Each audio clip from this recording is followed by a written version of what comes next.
This is Abhishek Pandey, your agriculture mentor. और आपका स्वागत है आपके अपने यूट्यूब चैनल पे जिसका नाम है एग्रीपो। तो हम लोग इंटमोलॉजी पढ़ रहे थे। फंडामेंटल ऑफ इंटमोलॉजी में मैंने पार्ट 1 पढ़ाया था, जिसमें आपको मैंने importance and scope of entomology बताया था। तो आज के हम लोग इस लेक्चर में हम लोग ये पढ़ने वाले हैं introduction and history entomology in India. मतलब कि इंटमोलॉजी की जो इंडिया में शुरुआत है उसका क्या इतिहास था और कैसे स्टार्ट हुआ, उन सब के बारे में आज हम पढ़ेंगे। ठीक है, तो चलिए शुरू करते हैं आज की क्लास। ठीक, तो इसमें देखिए क्या लिखा है। अगर इसको हम लोग समझने की कोशिश करते हैं, ठीक,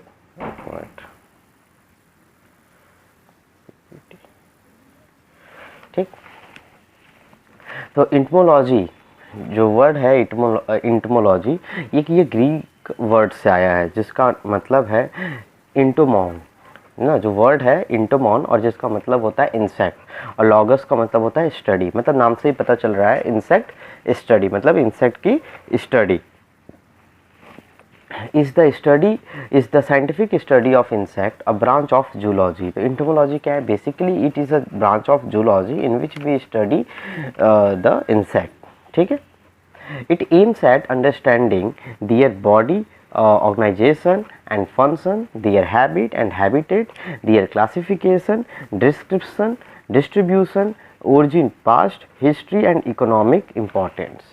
तो देखिए करते क्या है हम लोग इंटोमोलॉजी में हम लोग करते क्या है, ये सब्जेक्ट को इसलिए बनाया गया था कि हम उनके बॉडी की ऑर्गेनाइजेशन को समझ पाएँ। बॉडी के जो सेगमेंटेशन है, सेगमेंटेशन मीन्स जैसे उनकी बॉडी हम थ्री इक्वल भागों में बांटते हैं, मतलब 3 पार्ट में डिवाइड किए रहते हैं, हेड, थॉरेक्स एंड एब्डोमेन। जैसे कि मैंने बताया था, हेड का मतलब सर, थॉरेक्स का मतलब उसकी गला, एब्डोमेन मतलब उसकी मतलब जो थॉरेक्स के नीचे वाला पोर्शन पूरा एब्डोमेन कहलाता है। तो मेनली जितने भी इंसेक्ट हैं, most of the insect are divided into 3 bodies part, which is head, thorax and abdomen. And उनके फंक्शन क्या है? फंक्शन का मतलब यहाँ क्या है, उनके फिजियोलॉजिकल फंक्शन कैसे होते हैं, जैसे कि उनके रेस्पिरेटरी सिस्टम कैसा होता है, सर्कुलेटरी सिस्टम कैसा होता है, ठीक है, डाइजेस्टिव सिस्टम कैसा होता है, एक्सक्रीटरी सिस्टम कैसा होता है, ठीक है, और रिप्रोडक्टिव सिस्टम कैसा होता है, तो ये नर्वस सिस्टम कैसा होता है। This all are the physiological function we have to read in aspect of insect. Okay, so their habitat की बात करें हम, तो हैबिटेट हम ये कहते हैं कि वो कहाँ रह रहे हैं, उनका वातावरण क्या है, उनकी हैबिट क्या है। हैबिटेट का मतलब होता है कि वो कहाँ रह रहे हैं, किस इन्वायरमेंट में रह रहे हैं, वो कैसे अपने आप को सर्वाइव किए रहते हैं, अडाप्ट किए रहते हैं, उनकी क्लासिफिकेशन किस बेसिस पे की गई है, तो ये सब पढ़ते हैं। और डेवलपमेंट, उनका डेवलपमेंट कैसे होता है, जैसे डेवलपमेंट में माउल्टिंग आ जाती है, बहुत सारे डाइसिस प्रोसेस है, तो वो डेवलपमेंट कैसे होता है, जैसे एग से लार्वा हुआ, कंप्लीट मेटामॉर्फिस हो रहा है कि इनकम्प्लीट हो रहा है, तो ये सारे वर्ड हम लोग पढ़ेंगे इसमें।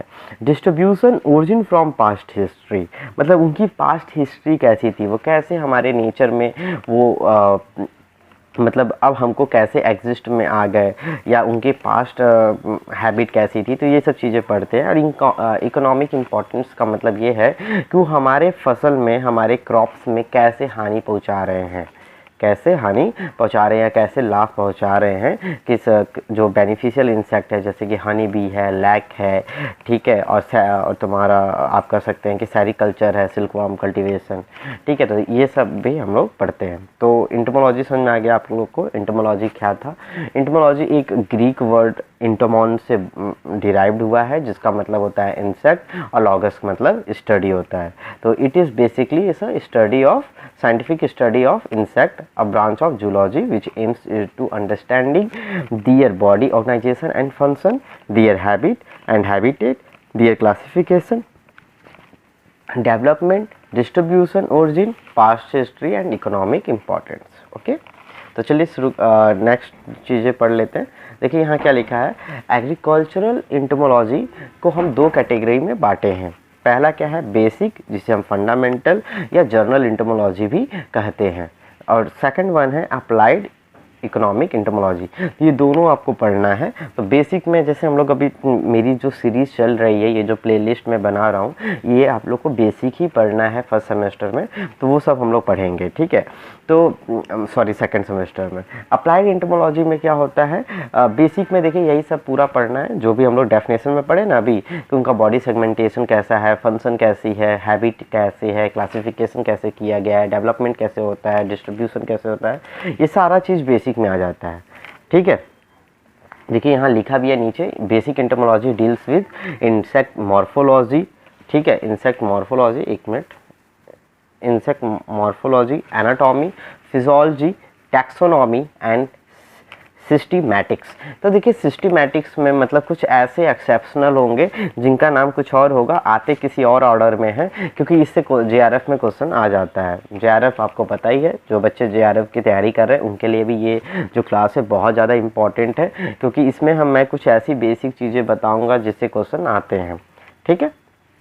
और आप अगर मुझे कमेंट करते हैं कि सर जेआरएफ के लिए एंटोमोलॉजी की बुक रिकमेंड कर दीजिए, तो मैं कर दूंगा, क्योंकि मैंने भी बुक पढ़ी है, ठीक है। अप्लाइड एंटोमोलॉजी की बात करते हैं, ठीक है। तो अप्लाइड एंटोमोलॉजी क्या है? अप्लाइड एंटोमोलॉजी का मतलब अगर हम साधारण भाषा में समझने की कोशिश करें तो हम ये कह सकते हैं कि अप्लाइड एंटोमोलॉजी में ये होता है कि जो हम लोग बेसिक एंटोमोलॉजी के प्रिंसिपल हैं और प्रैक्टिसेस हैं, उनको हम कैसे अप्लाई करते हैं फार्मर फील्ड पे, और इकोनॉमिक, जो कि इकोनॉमिक पर्पज से हमारे लिए बेनिफिशियल होता है, उनका इकोनॉमिक इम्पोर्टेंस होता है, और कैसे हम इंसेक्ट को कंट्रोल और उनके मेजरमेंट कैसे कर सकते हैं जिससे कि हमारा कम से कम लॉस हो, तो वो अप्लाइड एंटोमोलॉजी में आ जाता है। अप्लाइड एंटोमोलॉजी में यही होता है कि हम आईपीएम पढ़ते हैं, इंटीग्रेटेड पेस्ट मैनेजमेंट पढ़ते हैं, ठीक है, कैसे हमको पेस्ट मैनेज करना है, क्या हम कर सकते हैं, क्या हम बॉर्डर क्रॉपिंग कर सकते हैं, तो ये सारी चीज़ें उसमें डिटेल में पढ़ाई जाती है, वो आप शायद नेक्स्ट सेमेस्टर में पढ़ेंगे, ठीक है। चलिए हम लोग आगे चलते हैं। Now moving to the next slide. देखिए यहाँ मैंने आपके इंसेक्ट के एक फिगर लगाए हैं, ठीक है, आपके लिए कोई इंटरेक्टिव डायग्राम बनाने के लिए। तो देखिए अगर हम यहाँ बात करें, ये देखिए वॉकिंग स्टिक है, तो वॉकिंग स्टिक की बात की जाए तो देखिए इसको फॉस्मिडा कहते हैं, ठीक है। इसमें देखिए इसके हेड हो गए, अगर इसके बॉडी को हम डिवाइड करना चाहें तो आप एक मिनट रुकिए, देखिए ये इसकी हेड रीजन हो गई, ठीक है, और ये इसका थोरेक्स हो गया, और दिस वन इज एब्डोमेन। तो ये हेड, ठीक है, ये थोरेक्स एंड ये एब्डोमेन, HTA आप बोल सकते हैं, ठीक है। ईयरविग है, ईयरविग डर्मेप्टेरा ऑर्डर में आता है, ठीक है। स्टोन फ्लाई, प्लेकोप्टेरा, ठीक है, ट्री क्रिकेट, ऑर्थोप्टेरा, ठीक। और नेक्स्ट वन इज है आपका ड्रैगन फ्लाई, ओडोनाटा, और नेक्स्ट वन है आपका कैट फ्ली, ठीक है, साइफोनैप्टेरा, थ्रिप्स, थाइनोप्टेरा, स्क्रैब बीटल, कोलियोप्टेरा, ठीक है। स्टिंग बग है, स्टिंग बग हेटेरोप्टेरा है। हेटेरोप्टेरा का मतलब डिफरेंट, और बेटरिया मतलब विंग्स, तो डिफरेंट विंग्स आएंगे। तो ये सारे जब ऑर्डर में डिटेल में पढ़ाऊंगा तो आप लोग को समझाऊंगा, उसकी चिंता आप लोग मत करिए, बस क्लास आप रेगुलर करते जाइए। और आपको अगर कोई डाउट होती है और कुछ इम्प्रूवमेंट आपको मुझसे चाहिए कि सर ऐसे नहीं आप ऐसे पढ़ाइए, तो मैं कोशिश करूँगा, ठीक है, I will try my best. तो कैवेज बटरफ्लाई की बात कर सकते हैं तो लेपिडोप्टेरा है, ठीक है। लेपिडोप्टेरा में बटरफ्लाई और आपके वो आ जाते हैं, बीज एंड वॉप्स आ जाते हैं, ठीक है। थाइनोप्टेरा भी है, सकिंग लूज है, सकिंग लूज मतलब समझ में आ रहा है, जो आपके जू में पड़ जाते हैं। एंट है, देखिए हेड, थोरेक्स, एब्डोमेन, सब में आप लोग को एकदम क्लियर दिख रहा होगा। ट्री क्रिकेट आपको दिख रहा है, ड्रैगन फ्लाई आपको दिख ही गया ओडोनाटा फैमिली में, ये ड्रैगन फ्लाई आपको बारिश के मौसम में अक्सर देखने को मिलता है। फीमेल एक मिनट, यहाँ हम चलते हैं फीमेल ये था, ठीक है। तो ये सारे थे, इस पिक्चर को लगाने का मतलब मेरा उद्देश्य यही था कि आप लोग को इंसेक्ट थोड़े से पता चल जाए कि इंसेक्ट कैसे होते हैं, किस ऑर्डर में कौन से इंसेक्ट आते हैं। क्योंकि मैंने अभी FCI का एग्ज़ाम देकर आया था, तो उसमें ये बटरफ्लाइज के माउथ पार्ट आ गए थे, और मतलब लगभग 5 से FCI में लगभग हमको पता है 60 क्वेश्चन में से लगभग 20 क्वेश्चन एंटोमोलॉजी के थे, जो कि बहुत ईजी थे, कुछ मॉडरेट लेवल के थे। तो आप लोग को ये और मतलब जर्नल बेसिक क्वेश्चन पूछ देता है कि ड्रैगन फ्लाई किस ऑर्डर से बिलोंग करता है, ठीक है, dragonfly belongs to which order, 4 option दे देगा। तो आपको ये अगर एकदम बेसिक सा भी क्लास किए हैं तो वो आपको आज नहीं तो 2 साल बाद काम आएगा, ठीक है। तो इसलिए अच्छे से आप पढ़िए, ठीक। चलिए आगे चलते हैं हम लोग टू द नेक्स्ट स्लाइड। देखिए इसमें भी सारे इंसेक्ट के मैंने फ़ोटो लगाए हैं, ठीक है। आपको पीपीटी मैं प्रोवाइड करूंगा। पीपीटी के लिए मैंने टेलीग्राम ग्रुप बना दिया है एग्रीपो नाम चैनल से, तो उस एग्रीपो में आपको सारे क्लास के नोट्स और बाकी सारी चीज़ें प्रोवाइड की जाएंगे, ठीक है। अब यहाँ हम लोग आते हैं जो मेरा इम्पॉर्टेंट चीज़ है, हिस्ट्री ऑफ एंटोमोलॉजी की बात किया जाए तो एंशिएंट एंटोमोलॉजी और मॉडर्न एंटोमोलॉजी में बांटा गया है। एंशिएंट एंटोमोलॉजी में ये है कि आप कह सकते हैं कि इसमें जैसे हम लोग रामायण और महाभारत में कुछ कीड़े मकोड़े का जिक्र मिलता है, ठीक है, जिसको हम लोग हिंदी संस्कृत में भी हम लोग सुनते हुए आए हैं, संस्कृत में भी पढ़ते हैं हम लोग एंटोमोलॉजी में। पतंगा जिसे कहते हैं, ठीक है, भरमारा है, सरपाड़ा है, पिपीलिका है, पिपीलिका मतलब चींटी, ठीक है, मक्षिका, मक्षिका मतलब क्या होता है, माछी और मक्खी। तो ये संस्कृत लैंग्वेज है, ठीक है, जो कि हम लोग संस्कृत में आप पढ़े होंगे अगर बचपन में संस्कृत पढ़े होंगे तो, ठीक है, क्योंकि आजकल तो फ्रेंच भी बच्चे ले लेते हैं। आगे चलते हैं। यहाँ देखिए क्या लिखा है, अगर ध्यान से देखा जाए तो third point, flies, beetle, bees, hornet, moth, ants and glowworm, एमस्कोस, ये सारे भी इंसेक्ट कैटेगरीज में आते हैं।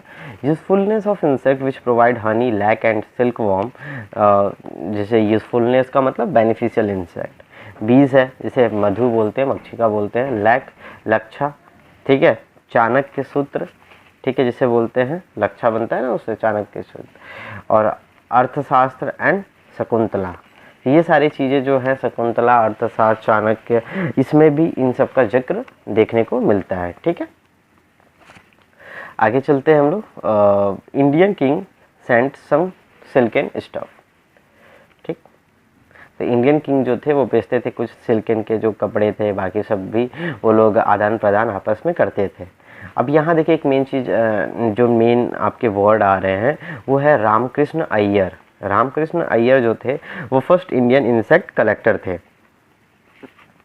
फर्स्ट इंडियन इंसेक्ट कलेक्टर थे, ठीक है। वो इंडियन फर्स्ट इंडियन इंसेक्ट को कलेक्ट करते थे, ठीक है। तो देखिए अगर इनका पिक देखा जाए तो आपको ये आपको देखेंगे रामकृष्ण अय्यर, ये थे, तमिलनाडु के रहने वाले थे ये, ठीक है। इनके बारे में ये मैंने फ़ोटो इनकी निकाली है।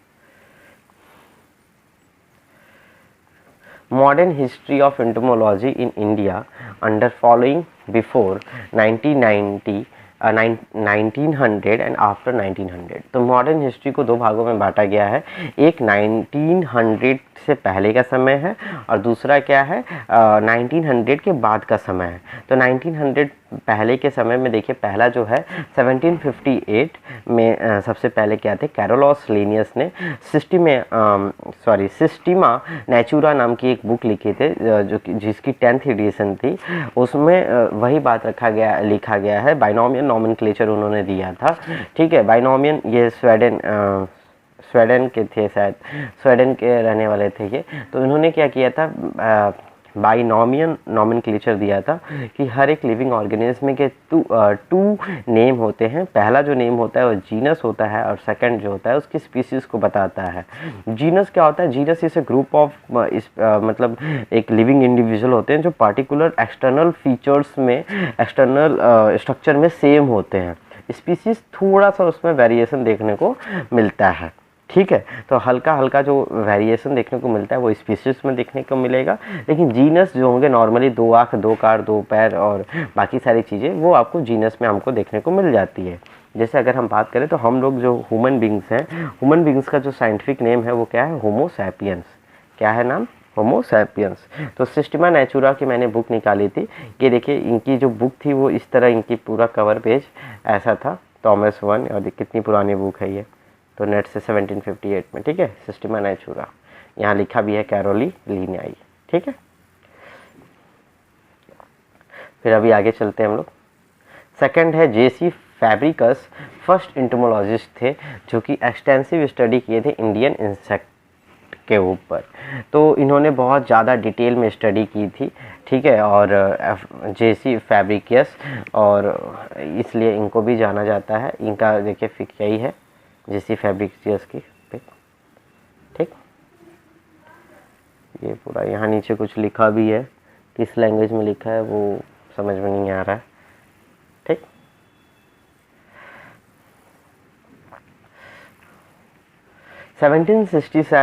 थर्ड पॉइंट क्या लिखा है, 1767 to 1779 G.J. कोइंग collected number of insects from the Coromandel area and southern peninsular India, ठीक है। कहने का मतलब यही है कि J.G. कोइंग जो थे, इन्होंने कोरामेंडल कोस्ट और सदर्न पेनिनसुलर रीजन से इन्होंने बहुत सारे इंसेक्ट को कलेक्ट किया। तो उसमें एक स्पेशल टाइप के इन्होंने ज़्यादातर अपना ध्यान किसके ऊपर दिया, टर्माइट के ऊपर, जिसे हम लोग दीमक कहते हैं। थैननजुवर डिस्ट्रिक्ट जो थी, ठीक है, तमिलनाडु की, उसके ऊपर उन्होंने ध्यान दिया। इसलिए अगर आप देखेंगे टर्माइट का अगर साइंटिफिक नेम देखते हैं तो आपको दिखता है डिस्डर्कस कोइनिगी हम लोग बोलते हैं, ठीक है। अगला है 1785 Asiatic society of Bengal started in Kolkata. तो 1785 में एशियाटिक सोसाइटी ऑफ बंगाल की स्थापना हुई थी, ठीक है, और कोलकाता में स्टार्ट हुआ था। 1875 उसके बाद आता है, डायरेक्ट 100 साल का गैप आता है। Foundation of Indian museum Kolkata में इस्टेब्लिशमेंट की गई, ठीक है। 1883 में बॉम्बे नेचुरल हिस्ट्री सोसाइटी की शुरुआत की गई। बॉम्बे नेचुरल हिस्ट्री सोसाइटी की शुरुआत की गई 1883 में, ठीक है। तो आप ये देख लीजिए, ये जो है आपका कोलकाता में म्यूज़ियम है, उसका है पिक, और यहाँ ये उसके अंदर का मैंने पिक लगाया है। उसके अंदर में देखिए ऐसे आप जाएंगे तो ऐसे पूरा दिखता है, ठीक। और ये देखिए बॉम्बे नेचुरल हिस्ट्री सोसाइटी जो कि 1883 में था, ठीक है। नेक्स्ट है, तो इसको हम लोग देख लेते हैं। 1892 किसकी बात करेंगे हम लोग, 1892, एक minute. entomological part of the fauna of British India, now Fauna of India series started with Sir George Hampson, contributed first of the 4 volume on Moth of India। तो 1892 में फ्लोरा और ऑफ ब्रिटिश इंडिया, जिसे कि हम fauna of India कहते हैं, sir George हैप्सन ने contribute की थी। 4 वैल्यूम मोर्थ के ऊपर इन्होंने लिखा था और उसको दिया था, ठीक है। 1893, ठीक है, रॉथ ने publish Indian ant earliest record of the biological pest control in India. Indian ant को ऊपर कैसे बायोलॉजिकल पेस्ट कंट्रोल के लिए यूज़ किया जाता था उसके बारे में उन्होंने लिखा था और उन्होंने बताया था। 1889 और 1903 में इंडियन म्यूज़ियम जो कलकत्ता में है, इंडियन म्यूज़ियम नोट्स को निकाला गया था, पब्लिश किया गया था 5 वॉल्यूम में, ठीक है। ये सारे जो थे ये बिफोर 1900 थे, ठीक है। अब हम लोग बात करेंगे नेक्स्ट 1900 की, मतलब आफ्टर 1900 की बात करेंगे, ठीक।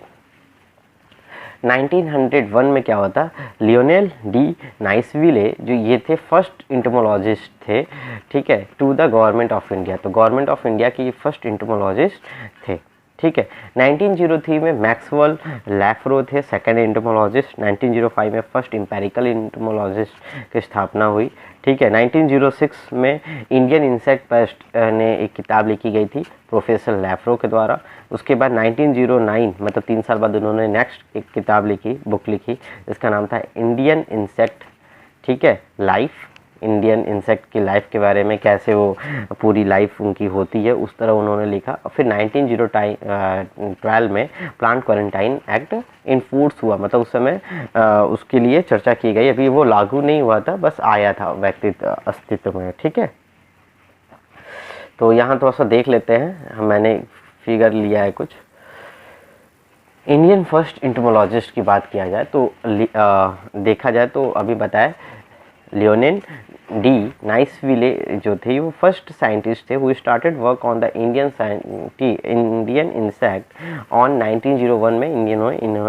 इन्होंने इंडियन इंसेक्ट के ऊपर काम करना शुरू किया था। Post of the insect specialist of the government of India which main office was in Indian museum Kolkata. कहाँ थे इनकी ऑफिस थी?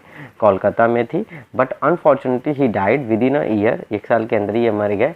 As a result Maxwell appointed in 1903। तो इसके बाद तुरंत इनको अपॉइंट कर दिया गया था 1903 में। तो ये देखिए ये फर्स्ट पहले ये बने थे लेकिन 1 साल के अंदर ही मर गए थे, तो मैक्सवेल लैफ्रो को बना दिया गया था। 1914 में क्या हुआ कि destructive insect and paste act लाया गया। 1914 में destructive insect and paste act. Destructive insect का मतलब ऐसे इंसेक्ट जो कि बहुत ज़्यादा लॉस पहुंचाते हैं उनके लिए, उसके लिए एक कानून बनाया गया, एक्ट बनाया गया, उनको अस्तित्व में लाया गया। ठीक है। 1914 में उसी साल TV Fletcher first entomologist of Madras state publish his book some south Indian insect. तो ये देखिए टीवी फ्लैशर थे, ये मद्रास रीजन के थे। ठीक है, मद्रास स्टेट के। ठीक है, पहले इंटोमोलॉजिस्ट बने थे जिन्होंने अपनी किताब एक लिखी थी सम साउथ इंडियन इंसेक्ट। तो जो साउथ इंडियन इंसेक्ट के ऊपर इन्होंने रिसर्च किया था और अपनी किताब लिखी थी, बुक पब्लिश की थी। 1914 में क्या हुआ था? Indian forest insect of economic importance Coleoptera was published by the first imperial forest entomologist E.P. Stabbing। ठीक है, तो इंडियन फॉरेस्ट इंसेक्ट के बारे में जो इनका इकोनॉमिक इम्पोर्टेंस हो, कोलियोप्टेरा ऑर्डर के बारे में इन्होंने लिखा था E.P. Stabbing। 1960 में natural history section of the Indian museum was formed as a zoological survey of India. तो उनको जो नेशनल हिस्ट्री सेक्शन था उसको बनाया गया था। अब किस तरह बनाया गया था, किस नाम में बनाया गया? जूलॉजिकल सर्वे ऑफ इंडिया के नाम पे। 1925 में इंडियन लैक रिसर्च इंस्टीट्यूट की स्थापना हुई जो कि रांची में है। ठीक है, फिर आते हैं 1934 में एच.एस. पृथ्वी, जिनका पूरा नाम है हेम सिंह पृथ्वी। ठीक है, ये इंटोमोलॉजिकल सोसाइटी ऑफ इंडिया इन्होंने लिखी। इंटोमोलॉजिकल सोसाइटी ऑफ इंडिया इन 1938 में इन्होंने किताब लिखी थी। ठीक है, अफजल हुसैन जो थे वो first president and vice president थे एच.एस. पृथ्वी एंड रामकृष्ण अय्यर के। The official publication of the society is the Indian Journal of Entomology। जो ऑफिशियल पब्लिकेशन हुआ था इनका, उनका नाम क्या रखा गया था? Indian journal of entomology. देखिए अभी बताए थे मैंने। ठीक है, Indian institute of agriculture biotechnology है ये। ठीक है, कहाँ है ये? रांची में है। ठीक है, जो Indian institute of lac research है। ये एच.एस. पृथ्वी है। ठीक है, ये इनकी किताब है। अभी एम.एस. मनी की किताब आएगी, उनके बारे में हम बताएंगे यहाँ। 1939 लोकस्ट वार्निंग ऑर्गेनाइजेशन की स्थापना हुई थी 1939 में। देखिए लोकस्ट को हम लोग टिड्डा बोलते हैं। क्या बोलते हैं? टिड्डा बोलते हैं। ठीक है, इनके बहुत सारे नाम हैं साइंटिफिक नेम में। लोकस्ट टोटल शायद 4 स्पीसीज हैं। ठीक है, तो होता क्या है कि पाकिस्तान क्या होता है, इंडिया से इतना जलता है, इस वजह से वो क्या करता है, अपने रीजन से लोकस्ट की पूरी जनसंख्या छोड़ देता है, बहुत सारी जनसंख्या छोड़ देता है। जिसके बाद होता क्या है कि वो वहाँ के लोकस्ट हमारे राजस्थान रीजन और हिमाचल प्रदेश रीजन में आते हैं और गेहूं की फसल जो भी रहती है उसको खा जाते हैं और ये बहुत ज़्यादा इल्ड लॉस होता है और बहुत लॉसेस होते हैं। तो इस वजह से ये क्या किया गया कि एक लोकस्ट वार्निंग ऑर्गेनाइजेशन की इस्टेब्लिशमेंट हुई, जिसमें ये होता है कि अगर वहाँ से इंसेक्ट लोकस्ट को छोड़ा जाता है पाकिस्तान के द्वारा, तो वो क्या करते हैं, यहाँ हमारी इंडियन आर्मी क्या करती है और बाकी जो इंटोमोलॉजिस्ट वहाँ रहते हैं वो तुरंत क्या करते हैं, अलर्ट हो जाते हैं और वो हमारे इंसेक्ट के ऊपर एक ऐसा मतलब बैरिकेटिंग कर देते हैं या कुछ ऐसा ट्रीटमेंट करते हैं जिसके कारण वो लोकस्ट आ ही नहीं पाते हैं। ठीक है, और मर जाते हैं। तो ये चीज़ें इस्टेब्लिशमेंट की गई लोकस्ट वार्निंग ऑर्गेनाइजेशन की, जो कि जोधपुर में इसका हेडक्वार्टर है। ठीक है, text book of agriculture entomology लिखी गई थी एच.एस. पृथ्वी के द्वारा। ठीक है, 1963 में। 1968 में एम.एस. मनी थे, जनरल इंटोमोलॉजी इन्होंने बुक लिखी। 1969 में डॉक्टर प्रधान, ठीक है, इंसेक्ट पेस्ट ऑफ क्रॉप्स, अभी मैंने दिखाया कि डॉक्टर प्रधान की इंसेक्ट पेस्ट ऑफ क्रॉप्स है, ये किताब है। ठीक है, और ये एम.एस. मनी की, ठीक है, इंसेक्ट किताब है। नेक्स्ट है आपका, अगर देखा जाए तो directorate of plant protection, quarantine and storage, government of India started in Faridabad. तो फरीदाबाद में ये इन्होंने एक directorate of plant protection, quarantine and storage, देखिए इसका मेन काम क्या था कि जो भी अगर हम विदेशी से, मतलब कहने का मतलब ये है कि अगर हम कोई चीज़ इंपोर्ट कर रहे हैं फॉरेन कंट्रीज से, तो हो सके उस पौधे के साथ साथ कोई वायरस आ सकता है, कोई पेस्ट आ सकते हैं, पेस्ट के सीड आ सकते हैं, मतलब पेस्ट के स्पोर्स आ सकते हैं, तो ऐसा कुछ हो सकता है। तो उस वजह से इन्होंने क्या किया, प्लांट क्वारंटाइन एक्ट और स्टोरेज एक्ट लाया था, जिसके द्वारा क्या होता है कि एयरपोर्ट पे या रेलवे स्टेशन पे ही एक क्वारंटाइन ऑफिसर होते हैं जो कि एंटोमोलॉजिस्ट होते हैं, वो उस चीज़ के बारे में पहले पूरी मतलब उसकी जांच करते हैं। अगर वो सेफ़ रहता है तभी उसको हम लोग अलाउ करते हैं सिटी के अंदर, या उसके लेते हैं, या तो उसी जगह से हम उसको डिस्क्लोज कर देते हैं, वापस कर देते हैं। ठीक है। 1968 में क्या हुआ, the government of India enacted central insecticide act. तो सेंट्रल इंसेक्टिसाइड एक्ट लॉन्च किया गया था, जो कि वो कब लागू हुआ पूरी तरीके से, 1 जनवरी 1971 को, लगभग 3 साल बाद ये लागू हुआ था। ठीक है। तो ये देखिए लोकास्ट वार्निंग जो ऑर्गेनाइजेशन था ये है, देखिए ये पूरे हमारे इंडियंस के जो ये वाला रीजन है, जैसे अभी मैंने बताया था राजस्थान वाला जो रीजन है, पूरी तरीके से उस पर हम लोग कंट्रोल किए रहते हैं। ठीक है। अगर हम 1 मिनट रुक जाइए, हाँ, कंट्रोल ऑपरेशन 16 से 13, देखिए 2284 हेक्टेयर को हम लोग कंट्रोल किए थे। टोटल यूनिट जोन 5551 हेक्टेयर था। ये गुजरात वाला रीजन और राजस्थान वाला रीजन हम लोग इसको पूरा कंट्रोल करते हैं। कंट्रोल में ये है, प्रेजेंट में अभी ये है यहाँ। ठीक है। कंट्रोल और एब्सेंट अभी यहाँ एब्सेंट नहीं है।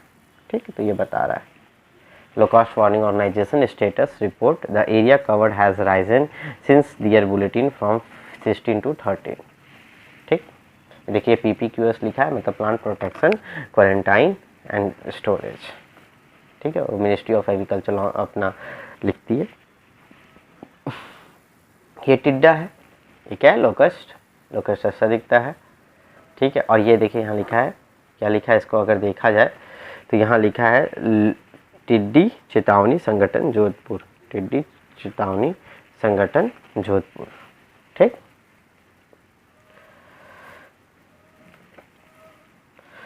ये MS मनी है, इनका ये पिक लगाए थे हम, उतना क्लियर नहीं आया है।